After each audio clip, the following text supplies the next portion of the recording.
los 5 asesinos seriales con más víctimas en la historia. En el lugar número 5 del horror tenemos a Pedro Alonso López, el monstruo de los Andes, con 110 víctimas mortales.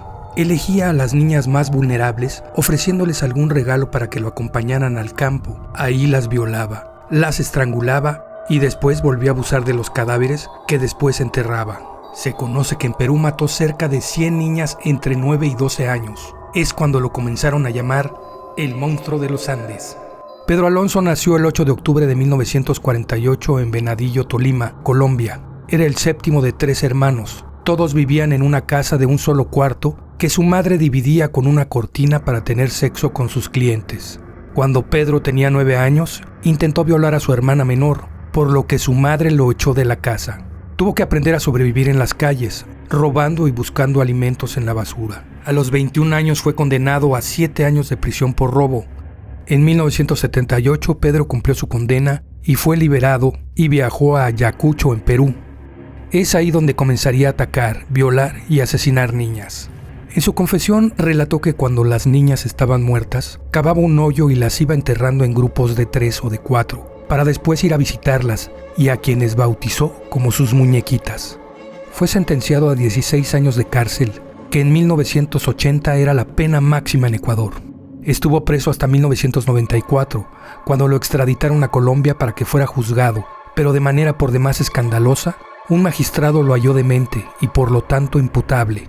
Así que fue enviado a un hospital psiquiátrico donde permaneció hasta 1998, cuando lo liberaron con una fianza de $50, so pretexto de que ya estaba sano.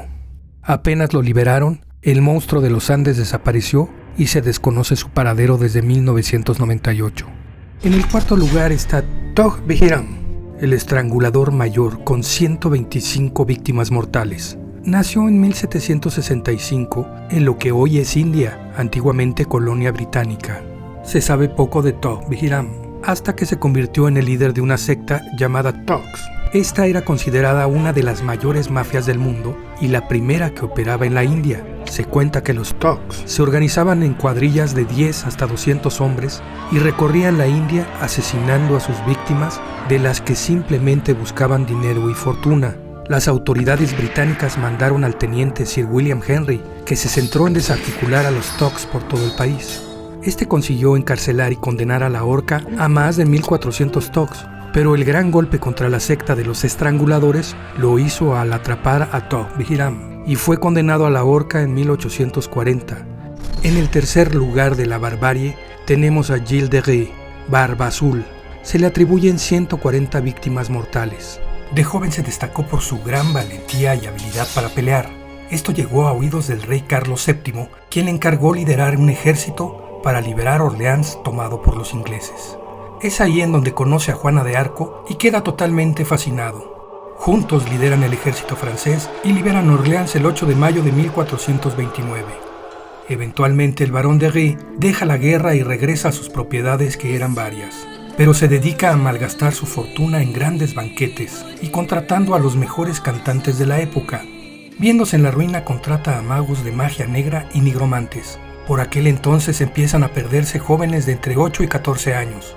Tiempo después se supo que los sirvientes del barón secuestraban a los jóvenes y los llevaban a un cuarto especial, en donde eran colgados del techo. Luego ahí el barón abusaba de ellos, los descuartizaba y ocupaba sus restos para hacer rituales de magia negra. Cosas escalofriantes se llegaron a decir, que juntaba 4 o 5 cabezas y las ponía en picas para después observarlas y ver cuál era la más hermosa. Eso llegó a oídos de las autoridades y la misma iglesia, y el barón de Rais es apresado y llevado a juicio, acusado de múltiples homicidios. Y el 12 de octubre de 1440 el barón fue ahorcado con 2 de sus sirvientes. En segundo lugar está Luis Alfredo Garavito, la Bestia, con 193 víctimas mortales. Para evitar ser descubierto, cambiaba continuamente de aspecto y se disfrazaba de sacerdote, granjero, anciano, vendedor ambulante y profesor. Elegía a niños entre 6 y 16 años que vagaban por las calles en busca de comida o simplemente de cariño, y se acercaba ofreciéndoles alimentos, regalos o prometiéndoles dinero. Según los informes forenses, los cadáveres encontrados presentaban signos de tortura. Se apreciaba que los ataba de pies y manos, Los golpeaba y pisoteaba en el estómago, pecho, espalda y cara. Los marcaba, cortaba o mutilaba con cuchillos o destornilladores, para después violarlos brutalmente. El 22 de abril de 1999, un indigente salvó a un menor que Garavito acababa de raptar en plena calle. Así fue como el niño escapó y la policía por fin capturó a la bestia. El tribunal lo condenó a 1,853 años y 9 días de prisión. No obstante, gracias a su colaboración a la hora de localizar los cuerpos y a que la ley colombiana establece penas máximas de 60 años, el asesino vio reducida su sentencia a 40 años. Pero en prisión enfermó de leucemia y cáncer en un ojo y falleció el 12 de octubre de 2023 a los 66 años. Y en el nada honorable primer lugar encontramos a Harold Shipman, con 215 víctimas mortales.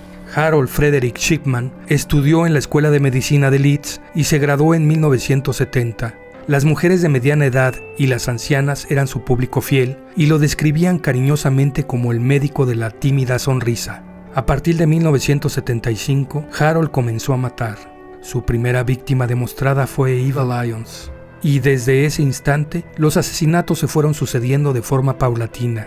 Elegía a enfermos que le caían mal, normalmente mujeres mayores de 75 años, para después acudir a sus domicilios y administrarles una potente dosis de morfina. Una vez que les inyectaba la dosis letal, se marchaba y cuando lo avisaban de la muerte del enfermo, extendía un certificado de defunción alegando causas naturales. Todo ocurrió el 24 de junio de 1998, cuando Kathleen Grundy, de 81 años, murió en su domicilio después de la visita de Shipman. La hija de la víctima y heredera legítima, Angela Woodruff, acudió al notario para levantar el testamento y se encontró con la última voluntad de su madre. La anciana, antes de morir, no solo desheredó a sus vástagos, sino que dejó todo su dinero a su médico. La joven denunció al Dr. Shipman, alegando que tenía motivos económicos para asesinar a su madre. El comisario Bernard Postles reabrió la investigación, exhumó y analizó el cadáver de Grundy y se hallaron rastros de morfina. A partir de aquí, se desenterraron 12 cuerpos más que previamente habían pasado por Shipman, y al comparar los análisis, se confirmó que todos coincidían en las dosis de morfina. La policía le detuvo el 7 de septiembre de 1998 y en sus primeras declaraciones ante los agentes, Shipman aseguró: «Yo puedo curar o puedo matar. Soy un médico y en mis manos está el poder de la vida y la muerte. Yo soy Dios. Soy un ser superior». Shipman murió el 13 de enero de 2004, un día antes de su cumpleaños número 58, ahorcándose en su celda en la prisión de Wakefield.